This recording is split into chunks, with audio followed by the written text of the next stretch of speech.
My grandfather hadn't gotten up yet, but hearing the village chief's voice, he came out the door, carrying the bag he only took when doing external work, looking as if he had been prepared. The village chief didn't say what the matter was, just pulled Grandpa along as he walked out. I followed behind. Outside the gate, I saw the villagers gathered on the roadside in front of our house. After listening to their clamoring for a while, I finally understood what was going on. It turned out that last night, several families in the village had their poultry die, drained of blood. Coinciding with the mess with Lu Degui, everyone thought it was a zombie outbreak. Someone even said that since the female corpse had taken a fancy to me, why not just arrange the marriage? Then everything would be fine. The one saying this was a member of the Wu family. Old Dog Wu had somehow slipped into our house at some point. He came out and said, "I just checked. The livestock in Zhang San's house are all fine. It's clear that Xiao Mountain has claimed his family. If we don't send Zhang Tong into the mountains, everyone in the village except his family will be in danger. Last night it was livestock.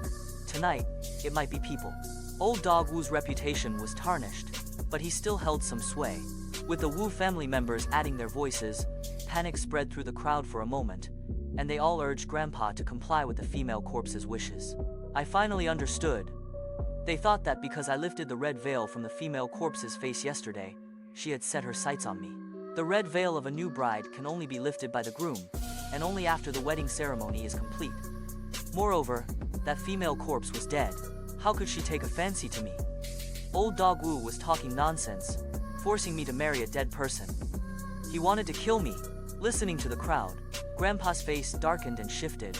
He led me into the yards of several families. Indeed, the livestock in the pens were dead. Grandpa grabbed a large white goose, parted the feathers on its neck, and revealed 2 bloody holes. It really looked like it had been drained by a zombie. There were blackened footprints by the pen door. Grandpa touched one, brought his finger to his nose to smell it, frowned, and muttered, "Not a zombie. It's a minor ghost." The people behind were all accusing. They didn't hear Grandpa's words, but I heard it clearly. Grandpa then went to Lu Degui's grave. The burial mound had been dug up, the coffin was open, and only the female corpse remained inside. Moreover, the hemp ropes on her body were all broken. Old Dog Wu followed behind, egging them on. "See? The female corpse from Xiao Mountain didn't want Lu Degui.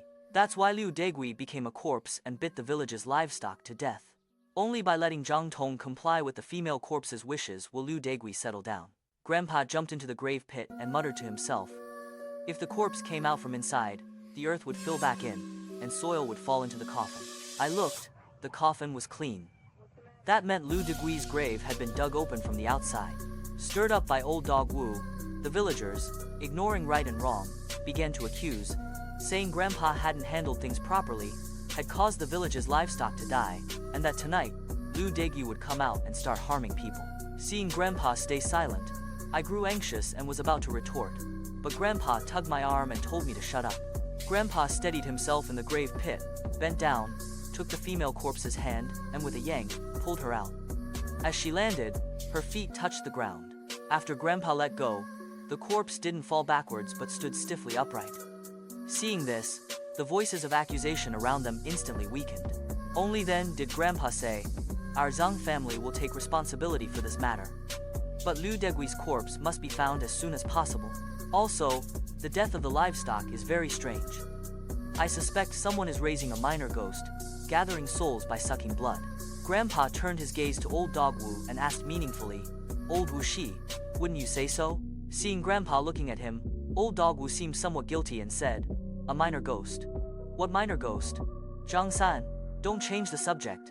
Grandpa sneered coldly and said, "If there isn't, then that's best. Let's hope the village stays safe tonight." Having said that, he ignored Old Dog Wu.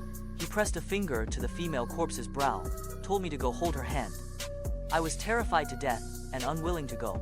Grandpa glared at me and told me to hurry up. He usually doted on me, but I was also most afraid of him. Under his glare, I tremblingly took the female corpse's hand. Her hand was like ice, freezing my fingertips painfully, but it was very soft. Seeing me holding the female corpse's hand, Grandpa then took out a piece of black cloth and draped it over the red veil. The hand he had pressed to her brow suddenly withdrew. He scattered a handful of paper money toward the main road, pointed his fingers like a sword forward, and told me to walk. I took a step, and the female corpse stiffly lifted her leg and followed. It was awkward, but she was indeed walking. Old Dog Wu happened to be blocking the way ahead. I saw a hidden, smug smile in his eyes and glared fiercely at him. He was jealous of Grandpa. It was definitely him causing trouble.